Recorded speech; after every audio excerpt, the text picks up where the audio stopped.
দেশের মানুষকে উপেক্ষিত করে কোনো কিছু চাপিয়ে না দেওয়ার জন্য অন্তর্বর্তী সরকারের প্রতি আহ্বান জানিয়েছেন বিএনপি মহাসচিব মির্জা ফখরুল ইসলাম আলমগীর।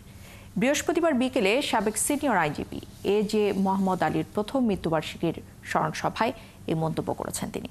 এ সময় তিনি বলেন, প্রশাসনের শীর্ষ পর্যায়ে 90% ফ্যাসিবাদের দোসররা এখনও বসে রয়েছে। অনির্বাচিত সরকার দীর্ঘদিন ক্ষমতায় থাকলে তারা বিভিন্নভাবে মাথা চাড়া দিয়ে উঠতে পারে বলেও জানিয়েছেন মির্জা ফখরুল ইসলাম। আরও জানাচ্ছেন সাজিদ সরকার। বৃহস্পতিবার বিকেলে সুপ্রিম কোর্ট বার মিলনায়তনে সাবেক অ্যাটর্নি জেনারেল ও বিএনপির ভাইস চেয়ারম্যান এজে মোহাম্মদ আলীর প্রথম মৃত্যুবার্ষিকী উপলক্ষে আলোচনা সভা ও দোয়া মাহফিলের আয়োজন করা হয়। এতে অংশ নিয়ে বিএনপির স্থায়ী কমিটির সদস্য সালাউদ্দিন আহমেদ বলেন, যারা ফ্যাসিস্টদের ক্ষমতা দীর্ঘস্থায়ী করেছিল অবসর নেয়া সেই সব বিচারপতিদেরও বিচারের আওতায় আনার দাবি জানান তিনি। যারা শুধুমাত্র রিটায়ার হয়ে মওকুফ পাবেন তা হবে না।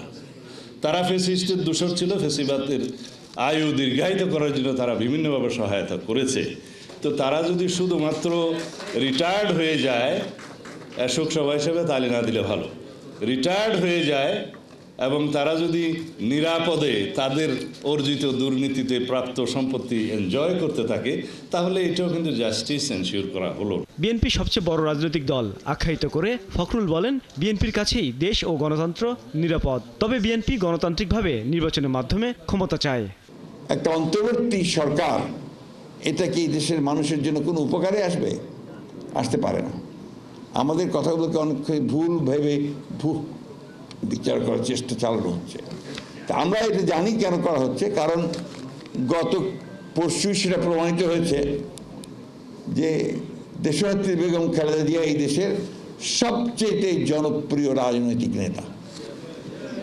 প্রমাণিত হয়েছে যে বিএনপি হচ্ছে সবচেয়ে দেশের বড় লার্জ হচ্ছে আপনার একটা গণতান্ত্রিক রাজনৈতিক দল। এদিকে দুপুরে নয়াপল্টনে এক সংবাদ সম্মেলনে বিএনপির সিনিয়র যুগ্ম মহাসচিব রুহুল কবির রিজভী বলেন, যারা আগে আওয়ামী লীগ করতেন কিন্তু দলের দুর্নীতি অনিয়মের বিরুদ্ধে সরব ছিলেন, তারাও বিএনপির সদস্য হতে পারবেন।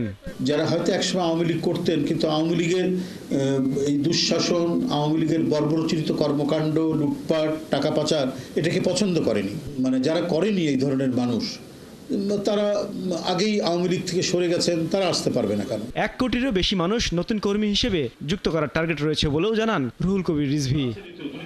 সাজিদ সরকার, 71, ঢাকা।